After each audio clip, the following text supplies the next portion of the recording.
আমি তো সিআইডি লোকেদের সম্মান করি, কারণ আমার ছেলেও খুব বড় একজন অফিসার ছিল। ওকে 26শে নভেম্বর গুলি করে মেরেছে। ওর মা ডিপ্রেশনে চলে যায়। ওকে কিছুতেই বোঝাতে পারছিলাম না যে ওর ছেলে আর এ জগতে নেই। সেই শোকে ও দুবার আত্মহত্যা করার চেষ্টা করেছিল, কিন্তু তৃতীয়বার ওকে আর আমিও বাঁচাতে পারিনি।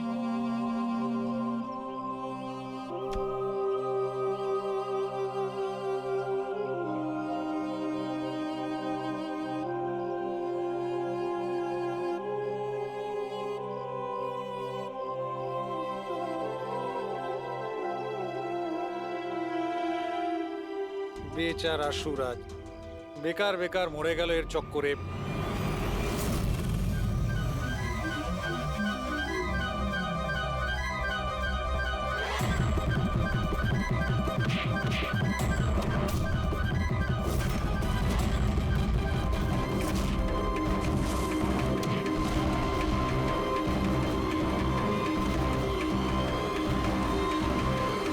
স্যার, আমার মেয়ের ব্যাপারে কোনো খবর পাওয়া গেল? কোথায় আছে আমার মেয়ে? দেখুন, আপনার আয়ুষী যেখানেই থাকুক না কেন খুব তাড়াতাড়ি পাওয়া যাবে, কারণ কিডন্যাপারের ব্যাপারে আমরা অনেক কিছু জানতে পেরেছি। স্যার, কে ওই কিডন্যাপার? প্লিজ বলুন, আমি ওকে ছাড়বো না। তাহলে জিজ্ঞেস করুন না মিলিকে, ও সব জানে। কি মিলে, কে কিডন্যাপার আর কার কাছে আয়ুষী আছে সবকিছু ও জানে, জিজ্ঞেস করুন।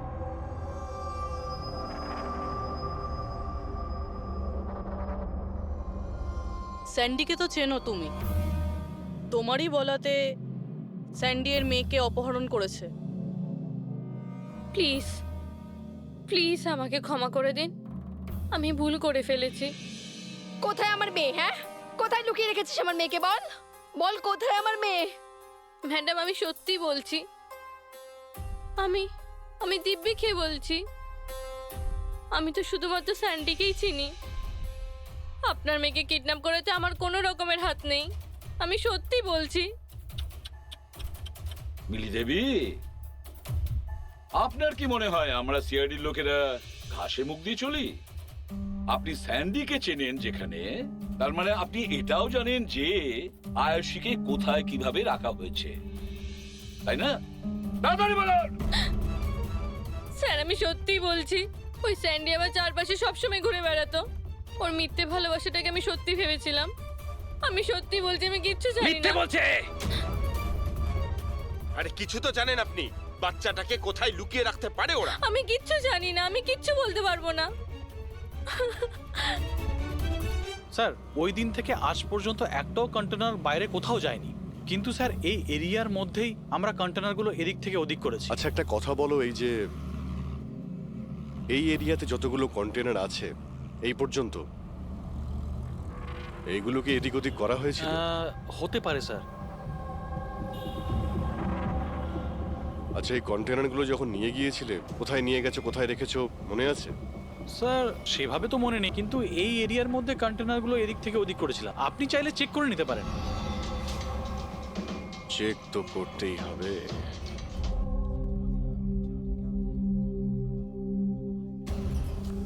এ হলো রেডিও, জেলের সমস্ত খবরের কাছে আছে। যদি তুমি কিছু জানতে চাও তাহলে এর সঙ্গে কথা বলো, কিন্তু একটা কথা মনে রেখো, একে কখনোই বিশ্বাস করো না, কারণ এ যখন তখন দল বদল করে।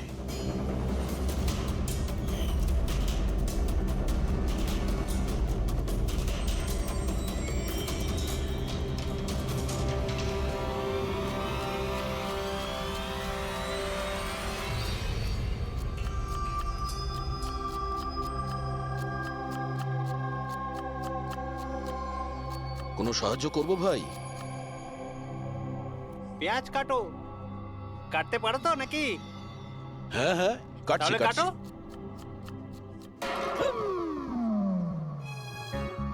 আচ্ছা, শরীরটা তো তোমার খুব সলিড, জিম টিম করো নাকি? হ্যাঁ হ্যাঁ, আগে তো জিমে যেতাম, কিন্তু এখন আর যাওয়া হয় না। ভালো হয়েছে ছেড়ে দিয়েছো। নাম কি তোমার? আমার নাম হলো রেডিও। রেডিও? এটা কিরকম নাম? আমি খুব বকবক করি না, তাই সবাই আমাকে আদর করে রেডিও ডাকে। ও, পুরো জেলে ছোট বড় সমস্ত খবর আছে আমার কাছে। মানে সব মিলিয়ে তুমি জেলের খোঁচড়। হ্যাঁ, আচ্ছা খোঁচড় বাবু, এটা বলো যে সুরজকে কে মেরেছে?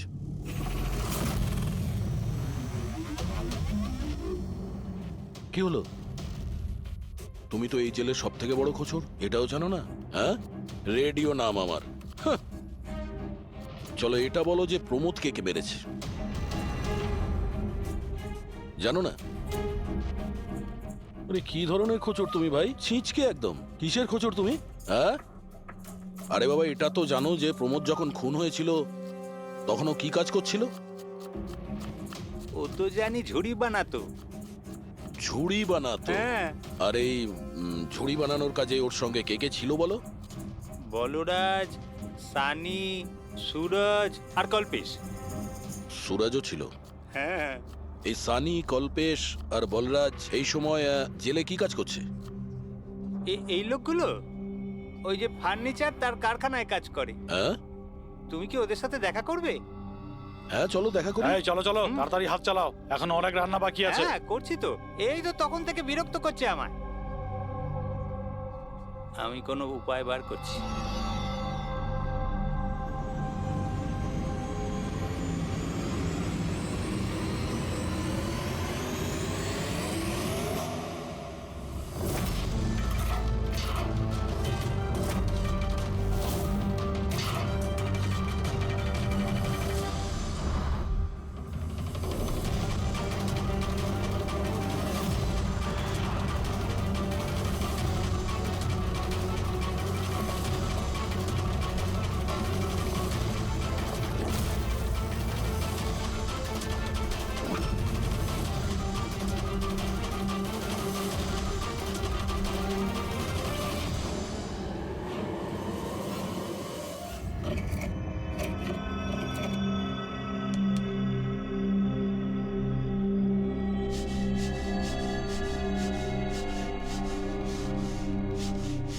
কিছু জানতে পারলে কে মেরেছে সুরজ আর প্রমোদকে?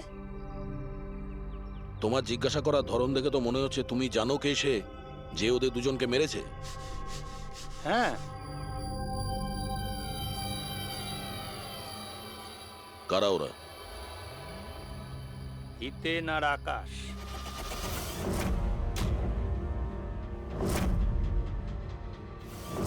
এত তাড়াতাড়ি বলে দিল? কিচেনে তো ভুলভাল বকছিল। নিশ্চয়ই কোনো গন্ডগোল আছে এই রেডিওর। সকালে আমি যখন তোমাকে জিজ্ঞাসা করলাম তখন তুমি আমায় কেন বলোনি? রহস্যের ব্যাপার এত তাড়াতাড়ি বলতে নেই। আর আমার তো এটাও জানা আছে যে ওই শক্তিশালী লোকটা আসলে কে, যাকে ওই দুজন মারার কথা আলোচনা করছি। যেটা প্রমোদ শুনেছিল। কে সেই ক্ষমতাবান লোকটা? শুনে কিন্তু রেগে যেও না। তোমাকেই মারার প্ল্যান করছে ওরা। আমাকে?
না ভাই, এই গুলিটা ম্যাচও করে গেছে। মানেটা এই অভিজিৎ, এই গুলিটাও দয়ার বন্দুক থেকেই ছোড়া হয়েছে। আপনি তো অদ্ভুত কথা বলছেন। দয়া গুলি একটাই চালিয়েছিল আর বুলেট পাওয়া গেল দুটো। তাহলে এই দয়াসের দ্বিতীয় গুলি কিভাবে এলো, যেটা কিডন্যাপারের লেগেছে? অভিজিৎ, দয়াকে কেউ ফাঁসাতে চাইছে। হ্যাঁ স্যার, এই কন্টেনার ইয়ার্ডে আমি নিজে দেখেছি। একটা কন্টেনারে গর্ত ছিল, তার মধ্যে বুলেটের শেলও পেয়েছি। ওখানেই বসে কেউ কিডন্যাপারকে গুলি করেছিল। কিন্তু তোমরা কি করে বলতে পারো যে গুলি অন্য কেউ চালিয়েছে? রক্তের দাগ থেকে যেভাবে রক্তের ছিটে ওখানে পড়েছিল তাতে এটা পরিষ্কার যে দয়া গুলি চালায়নি, বরং দয়ার অ্যাঙ্গেল থেকেই কেউ অন্য অ্যাঙ্গেল থেকে গুলি চালিয়েছিল, হয়তো 23 ডিগ্রি অ্যাঙ্গেল থেকে। আর সেটা কে হতে পারে খোঁজ নিয়ে দেখতে হবে। কে এসেছিল ওখানে সেটা জানার জন্যই আমি পঙ্কজকে পাঠিয়েছি, কিন্তু এখনো অব্দিও এলো না, আর ওর ফোনটাও বন্ধ রয়েছে। হ্যাঁ বলুন। হোয়াট? কি? এসব হলো কি করে? তোমরা ওখানে ছিলে না? কি হয়েছে স্যার? দয়াকে কেউ আঘাত করেছে, ছুরি পর্যন্ত মেরেছে। হোয়াট? ওকে হসপিটালে অ্যাডমিট করা হয়েছে। তাহলে চলুন স্যার। না অভিজিৎ, জিলার সাহেব বলেছেন যে ওখানে যেন আমরা না যাই। দয়ার জ্ঞান ফেরেনি, তবুও স্টেবল আছে। যেই ওর জ্ঞান ফিরবে ওরা আমাকে ইনফর্ম করবে।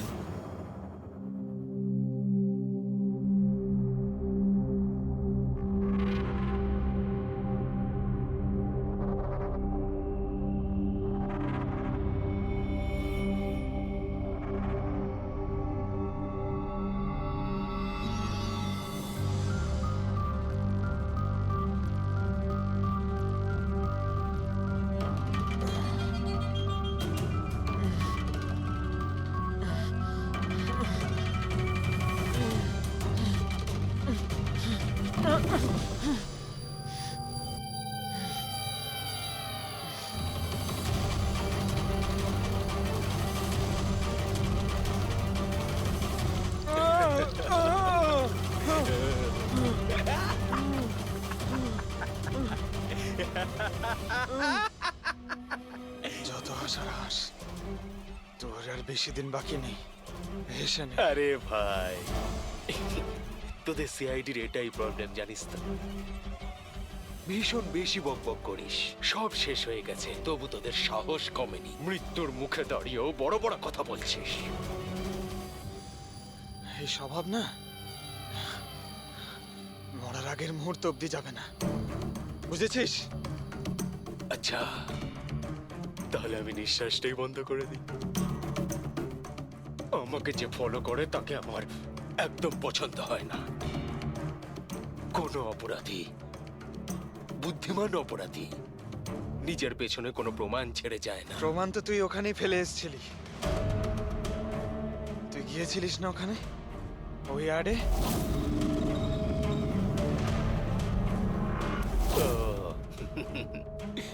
তাহলে তোরা কান ধরতে গিয়ে মাথা পর্যন্ত পৌঁছে গেছিস। মিস্টেক, অনেক বড় মিস্টেক। কোনো ব্যাপার না, ভুলটা না হয় শুধরে নিচ্ছি। মরার আগে কোনো শেষ ইচ্ছে? তুই দয়া স্যারকে ফাঁসিয়েছিস। Very simple. আমি কন্টেনারে লুকিয়েছিলাম, ওর মধ্যে থেকে আমি এমন একটা হোল বানিয়েছিলাম যেটা দিয়ে আমি সবকিছু পরিষ্কারভাবে দেখতে পারি, কে কি করছে। বুঝলি? দয়া তো এটা জানতোই না যে ওর ঠিক পিছনের কন্টেনারে আমি লুকিয়েছি।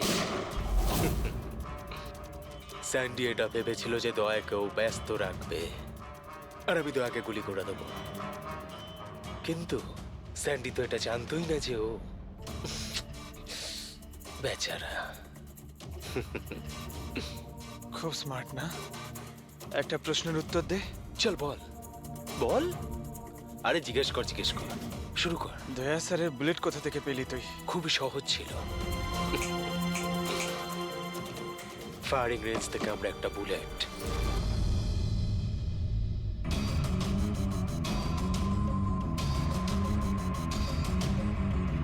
একই আমার পার্টনার আমার সাথে বিশ্বাসঘাতকতা করলো। স্যার, দয়া স্যার কেমন আছেন?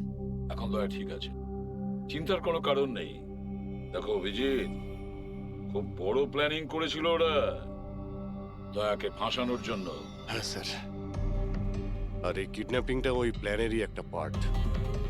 আর ওরা স্যান্ডিকেও ডাবল ক্রস করেছে। ওকে বলেছিল দয়াকে মারতে, আর ওকেই মেরে দিয়েছে। তাহলে কি তুমি বলতে চাইছো ওই কিলারের কাছে দয়ার গানের গুলি ফায়ারিং স্পটে পাওয়া গেছে? হ্যাঁ স্যার, কিন্তু স্যার ও দয়া স্যারের গুলি ফায়ার করেনি স্যার, নিজের গুলি ফায়ার করেছিল স্যার। সেটাই তো বুঝতে পারছি না, ওই গুলি দয়ার গান থেকে চলেনি, তাহলে দয়ার গুলি ওই লাশের গায়ে ঢুকলো কি করে? স্যার গুলি চেঞ্জ করা হয়েছে। কিডন্যাপারের গায়ে যে গুলি ছিল সেটাকে বের করে সেই জায়গাতে দয়ার গুলি রেখে দেয়। কিন্তু স্যার লাশটা তো কন্টেনার ইয়ার্ড থেকে সোজা ফরেনসিক ল্যাবে এসেছিল, তাহলে গুলি বদল হলো কখন এবং কোথায়? রাস্তায় ফেডরিক, গুলি রাস্তায় বদলানো হয়েছে, অ্যাম্বুলেন্সের ভেতরে। সাহেব সাহেব সাহেব সাহেব, ওই কাজটার জন্য আমি তার টাকা পেয়েছিলাম সাহেব। আমাকে বলেছিল যে রাস্তার মধ্যে শুধু 5 মিনিটের জন্য গাড়ি থামাতে, তাই আমি জুস খাওয়ানোর জন্য ড্রাইভারকে নিচে নিয়ে গেছিলাম সাহেব।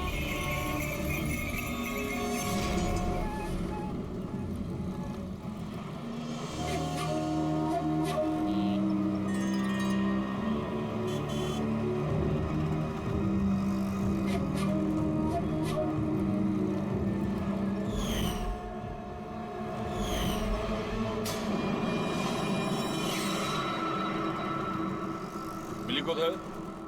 কোথায় মিলি? স্যার আমরা ওকে খুঁজছি, ও ফোনও ধরছে না। ওর রুমটা কোথায়? হ্যাঁ ওই উপরে। কিন্তু অফিসার হয়েছেটা কি? মিলি সবাইকে বোকা বানিয়েছে। ও স্যান্ডিকে কোনোদিন ভালোই বাসেনি, বরং এই পুরো কিডন্যাপিং এর পিছনে ওরই হাত আছে।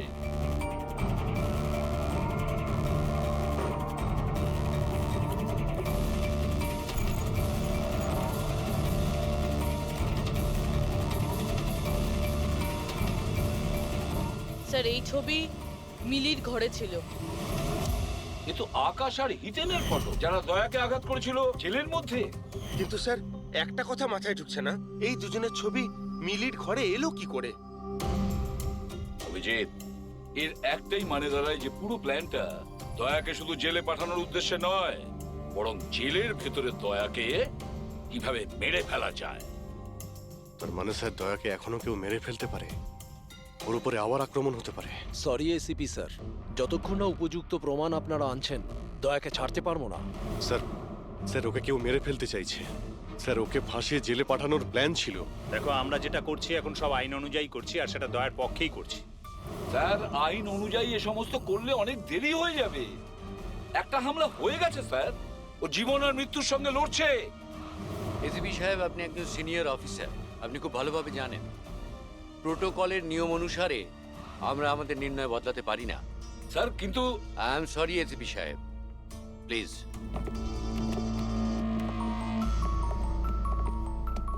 স্যার হ্যাঁ স্যার মিলির ফোন বন্ধ আসছে। ও কোথায় আছে, কি করছে কেউ জানে না, কিন্তু আমরা শহর থেকে বাইরে যাওয়ার সমস্ত রাস্তা ওর জন্য বন্ধ করে দিয়েছি। স্যার যা করার তাড়াতাড়ি করতে হবে। একবার ওকে অ্যাটাক করেছে, এবার কিন্তু ওকে মেরেই ফেলবে ওরা। তাহলে অভিজিৎ, আমরা সেটাই করব যেটা আমরা নিজেদের জন্য করি।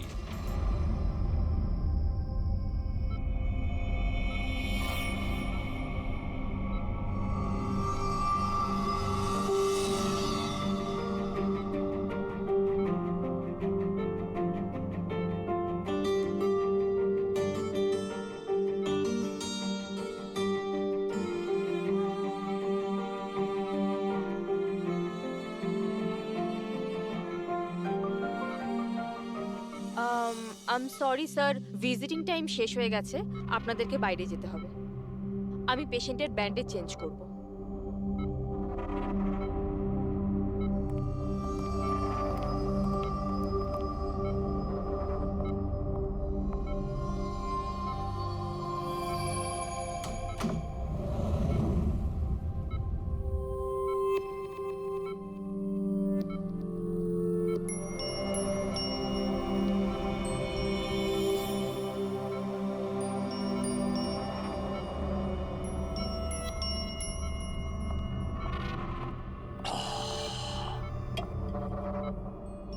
এই পাহাড়, এই ঝর্ণা, এই পাতা আর প্রজাপতি। ম্যাডাম, আজকে আপনি কার করবেন মন চুরি? আরে বাহ, কি বলে দিলেন! বাহ, দারুণ দারুণ, ধন্যবাদ দাদা, ধন্যবাদ। ভালো লাগলো খুব আপনার? ভালো লাগলো। আরো কিছু বলুন। মরার বয়স হয়ে গেল আর আপনি শায়েরি করছেন? মুখ খুলুন জেঠু। আরে ম্যাডাম, আর কদিনই বা বাঁচবো আমি বলুন তো? আর যে কয়েকটা দিন বাকি আছে সেগুলো নয় আনন্দেই কাটাই, কি বল? খুব ভালো। আরে কি করলেন সিস্টার, আপনি ওনার মুখে থার্মোমিটার গুঁজে দিলেন। কত সুন্দর সুন্দর কথা বলছিলেন আর সবে তো শুরু করেছিলেন। আরে আঙ্কেল, ভালোই হয়েছে ওকে চুপ করিয়ে দিয়েছে। এমনিতে তো মরেই যেত, না হলে আমি নিজেই ওর গলা টিপে চুপ করিয়ে দিতাম ওকে। আরে আরে চুপ। রাগ করো না ভাই, বাঁচা আর মরা তো উপরওয়ালার হাতে রয়েছে। আমরা তো শুধু কাঠের পুতুল, ভগবান তো আমাদের দিয়ে শুধু খেলিয়েই যাচ্ছে। আরে কি ভালো, কি ভালো। আরে তোমার যদি ভালো না লাগে তুমি কান বন্ধ করে শুয়ে পড়ো। আমার খুব ভালো লাগছে, আমাকে শুনতে দাও। আরেকটা বলুন, আরেকটা বলুন। হ্যাঁ হ্যাঁ, অবশ্যই। এবার শুরু করি। চাঁদ লুকিয়ে রয়েছে মেঘের মধ্যে।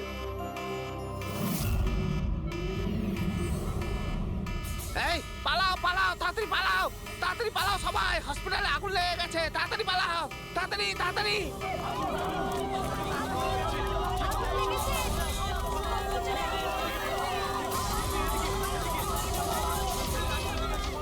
আরে খুনি তার খেলা শুরু করে দিয়েছে। হ্যাঁ স্যার। ওরা তোর রুমে আগুন লাগিয়েছে। স্যার, এগুলো ইচ্ছে করেই করেছে। আমি থালুকাকে মেন গেটে দাঁড় করিয়ে দিয়েছি, ব্যাক গেটেও কাউকে দরকার। পুরবি, তুমি এখনই পিছনের গেটে যাও।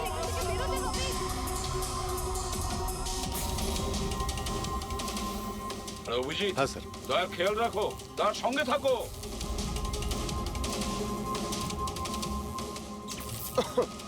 এই কে তুমি? কোথায় আসছো? আসলে কি আমি কি কি এদিকে কি? না, আসলে আগুন লেগেছে না, তাই ভাবলাম যে এদিক দিয়ে রাস্তা এদিকে আছে। কোনো রাস্তা নেই, যাও নিচে যাও, চলো নিচে যাও। ওকে।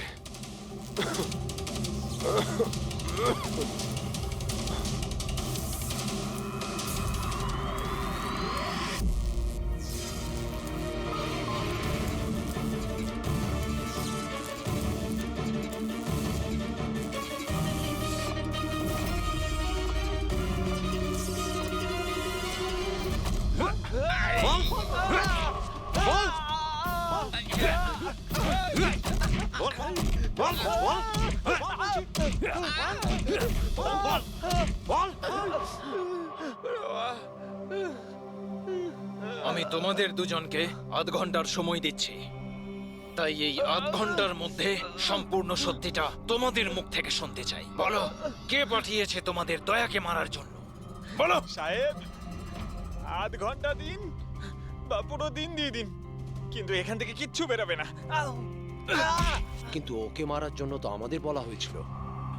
এমনটা নয় তো, এদেরও দয়াকে মারার জন্য টাকা দেওয়া হয়েছে। আমরা আমাদের বাকি টাকাটা পেয়ে যাব তো? মনে হচ্ছে কোনো ষড়যন্ত্র, খোঁজ নিতে হবে। তাহলে কি বলছিস কাঁকড়া? আমাদের আসল উদ্দেশ্যটা তাহলে এবার বলে দেওয়া যাক জেলার সাহেবকে। এই মাথা খারাপ হয়ে গেছে নাকি তোর? জেলারকে যদি বলে দিই তাহলে পুরো প্ল্যানই ফেল হয়ে যাবে। আচ্ছা, তাহলে হিতেন আর আকাশের মৃত্যু তো এবার শুধু সময়ের অপেক্ষা, আর বাঁচবে না। দাঁড়া, আরে বাবা রে। তোমরা কারা? আমাদের মারবি? তোরা জানিস আমরা কে আর কি করতে পারি?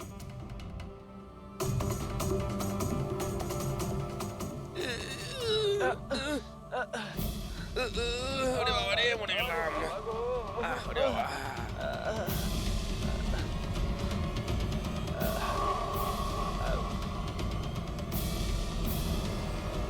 তোর নাম আকাশ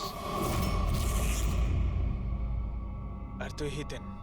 তোমরা দুজনে একেবারে অকম্মা ঠেকি। একটা ছোট কাজও তোমাদের দ্বারা হয় না, আর তাই আমাদের আসতে হলো, বুঝেছো? এবার আমরা দুজন করব তোমাদের দুজনের কাজ। এই যে ছড়িয়ে ছাপ্পান্ন করেছো না, সব আমাদেরই ঠিক করতে কিন্তু হবে। আমাদের তো দয়াকে মেরে ফেলার জন্য বলা হয়নি, শুধু আঘাত করতে বলা হয়েছিল। এই চুপ কর, পাগল নাকি? কি বলছিস কি? হ্যাঁ আরে সত্যি তো বলছি। ওদের বলছিস কেন? আরে একই কাজ আমাদেরকেও দিয়েছে, এদেরকেও দিয়েছে। টাকা তো দিয়েছে।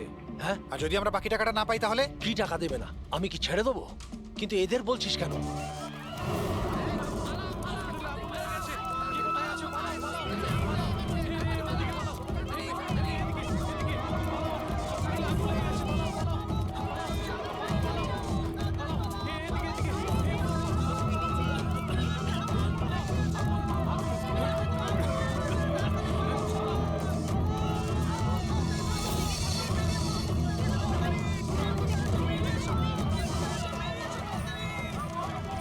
সরে যাও, সরে যাও সবাই, সরে যাও, পেছনে চলে যাও, তাড়াতাড়ি সরে যাও।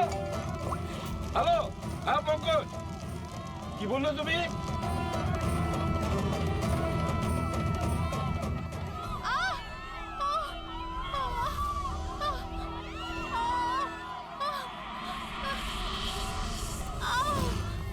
কি হলো? কেউ ধাক্কা দিয়ে ফেলে দিয়েছে।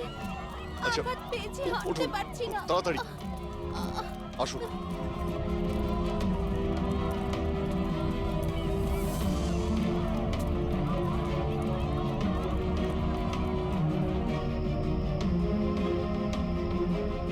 সারিকা, শোনো, একে দেখো তো, ওর পায়ে লেগেছে, ওকে বাইরে নিয়ে যাও। আসুন আসুন, আমার সাথে আসুন। অভিজিৎ, অভিজিৎ, তুমি এখানে কি করছো? দয়ার কাছে কে আছে? স্যার, একজন মহিলা লেগেছিল, ওনাকে আমি নিয়ে আসছিলাম। দয়ার কাছে একজন গার্ড আছে কিন্তু স্যার। অভিজিৎ, পঙ্কজ এক্ষুনি ফোন করে বললো আমাকে দয়ার উপর যে হামলা করবে সে বাইরে থেকে আসবে না, আগে থেকেই হসপিটালে আছে।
কি হলো কেদার বাবু?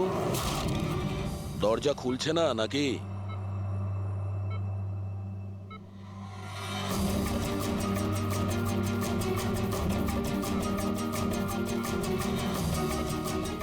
তুমি ছুরিটা খুব ভালো চালাও, কিন্তু আফসোস এই শিল্পটা আজ কাজে লাগলো না।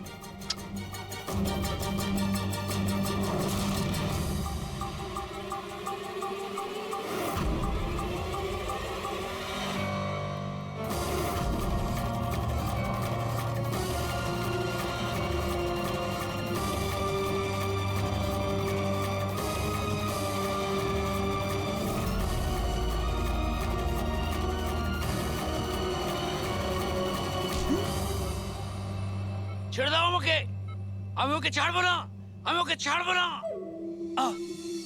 কবিতা শেষ, গল্প শুরু। দয়াকে কেন মারতে চাইছিলি? কারণ ও আমার বউ আর আমার মেয়েকে মেরেছে। আমার বউ আর আমার মেয়ে আত্মহত্যা করেছে। ও যদি আমাকে জেলে না পাঠাতো তাহলে ওরা কিছুতেই এটা করতো না। অপরাধ করলে শাস্তি তো পেতেই হবে, তাই না? অনেক বড় প্ল্যানিং করেছিলি না তুই? বাচ্চাটাকে কিডন্যাপ করালি, কন্টেনার ইয়ার্ডে গুলি চালালি, আর দয়াকে ফাঁসানোর জন্য গুলিটাও চেঞ্জ করে দিয়েছিলি।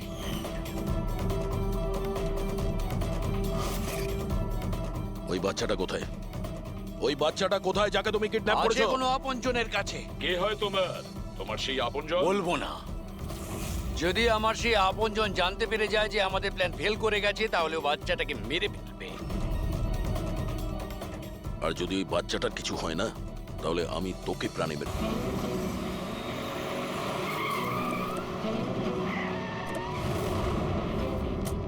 অভিজিৎ, গত 1 মাস ধরে মিলির ফোন এই স্পটেই দেখা যাচ্ছে।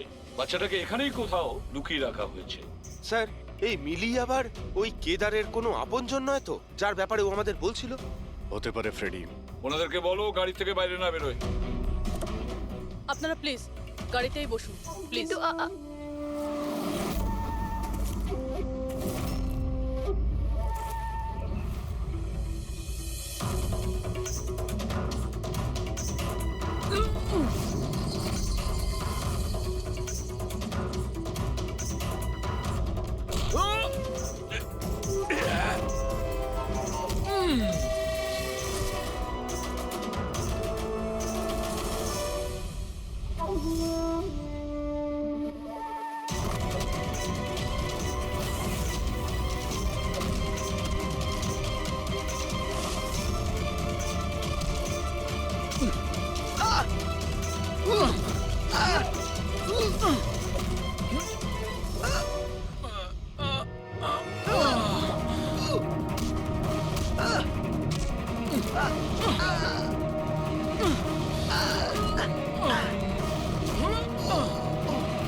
Sir, sir bomb.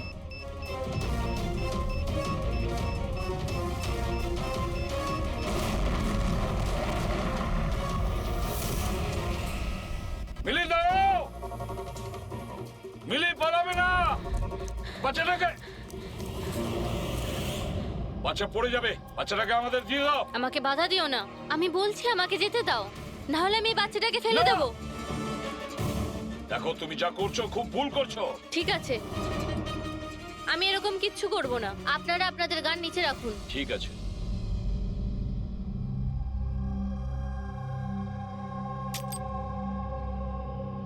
এবার ওই গানটা আমার দিকে দিন।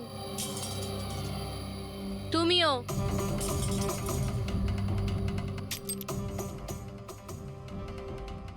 আমি জানি তুমি কেদারের মেয়ে, আর এই সব কিছু তুমি তোমার বাবার জন্য করছো। আপনারা সবাই সিআইডির লোকেরা শুরু থেকে কেবলমাত্র উল্টো দিকেই যাচ্ছেন। আসল সত্যিটা কি সেটা শুধু আমিই জানি, আর এই সত্যিটা আমি কখনোই কাউকে বলবো না, আর আপনারা কখনো এটা জানতেও পারবেন না। দেখো মিলি, মিলি,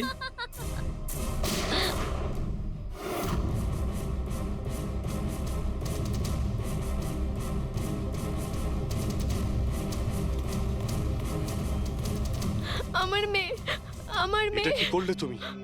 ওকে গুলি করলে? এই আমার মেয়েকে মেরে ফেলতো, আমি কি আর করতাম? আরে পায়ে গুলি করতে পারতে। শুধু ওই ছিল যে দয়াকে নিরপরাধ প্রমাণ করতে পারতো, আর তুমি ওকে মেরে ফেললে। শুধুমাত্র এই নয় স্যার, আরো একজন মানুষ আছে যে আমাকে নিরপরাধ প্রমাণ করতে পারে। সে কে দয়া? স্যার অঙ্কুশ নাম তার। অঙ্কুশ? অঙ্কুশের নাম শুনেই তোমার কপাল দিয়ে ঘাম ঝরে পড়লো? না আসলে গরম তো খুব, তাই। গরমের জন্য না, অঙ্কুশ নামটা শোনার পরে গরম লেগে গেল। কি উল্টোপাল্টা বলছেন আপনি? অঙ্কুশ ওরফে জিগর, আর তুমি কেদারের ছেলে। হোয়াট? এই পুরো খেলাটা তুমি খেলেছো। অঙ্কুশ ওরফে জিগর, পুরো খেলাটা তোমার ছিল, ওটা মিলির ছিল না। হ্যাঁ, এই পুরো খেলাটা আমিই তৈরি করেছি। আমি দয়াকে অ্যারেস্ট করব।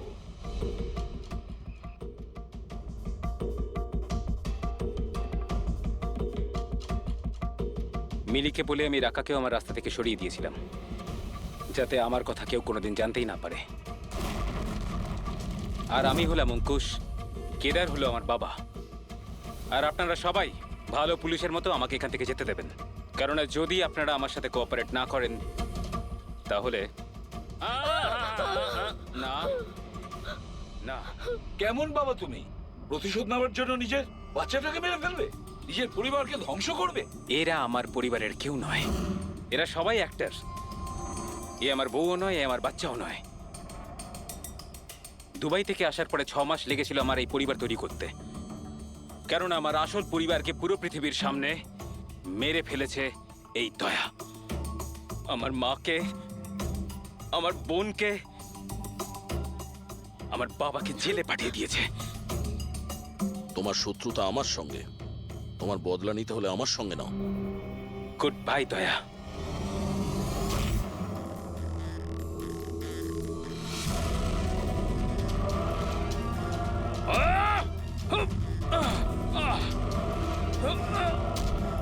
না অভিজিৎ, ছেড়ে দাও ওকে।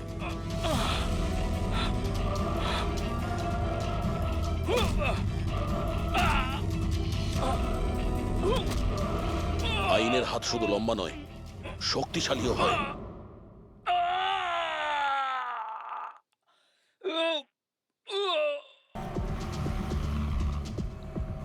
স্যার, আপনি কি খুঁজছেন স্যার?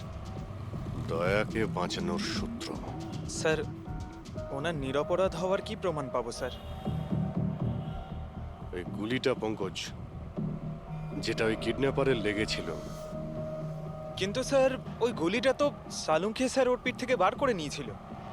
যে গুলিটা ডক্টর সালুখে পেয়েছেন তার মধ্যে কোনো রহস্য আছে, আর সেটাই বের করতে হবে আমাদের। এই রক্তের ছিটে দেখতে পাচ্ছ? হ্যাঁ স্যার।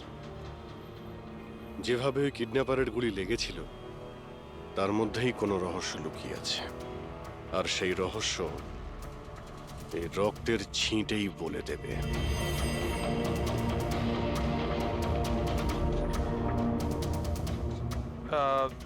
স্যার, রক্তের ফোঁটা কি করে স্যার? আরে ভাই, তুমি জানো না, এই রক্তের ছিটেই আমাদের বলে দেবে যে গুলি কত দূর থেকে চলেছে আর কোন অ্যাঙ্গেল থেকে চলেছে। আর রক্তের ছিটেও আমাদের কিছু বলছে। 1 মিনিট তুমি এখানে দাঁড়িয়ে থাকো তো।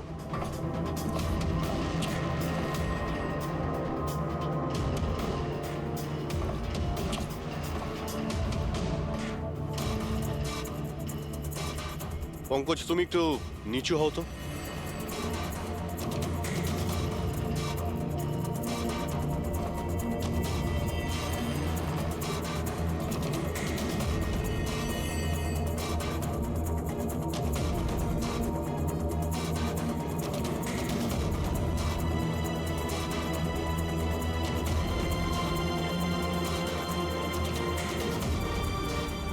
তার মানে গুলি 23 ডিগ্রি অ্যাঙ্গেল থেকে চলেছিল।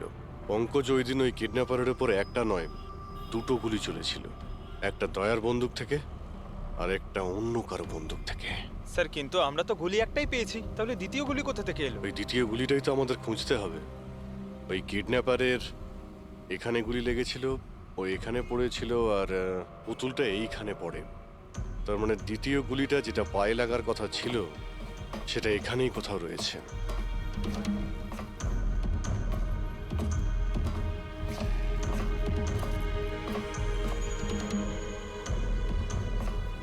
পঙ্কজ, তুমি একটা কাজ করো, আমি ওই দ্বিতীয় গুলিটা খুঁজছি, ততক্ষণ তুমি খোঁজ নিয়ে দেখো যে ওই দিন যে গুলিটা চলেছিল সেদিন এই কন্টেনার ইয়ার্ডে কেউ এসেছিল। ঠিক আছে স্যার।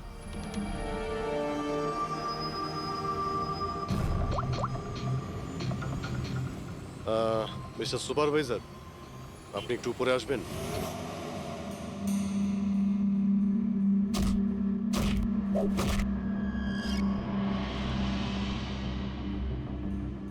এটাকে হোল্ড কর। এইভাবে মারতে হয় পাঁচ। বেরো। নমস্কার। নমস্কার। হ্যাঁ, তো বলুন, বলুন কি কাজ? কিছু জানার ছিল। যদি না দিই? কিভাবে আদায় করতে হয় আমরা জানি সেটা।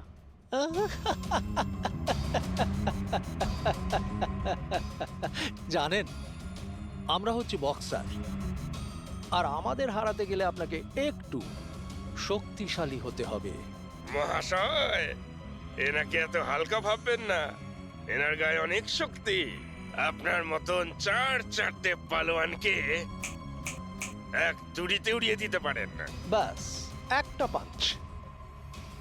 পাঞ্চে এই মেয়েটা পুরো ধরাশায়ী হয়ে যাবে। সেটা তো পাঞ্চ মেরেই বোঝা যাবে, তাই না?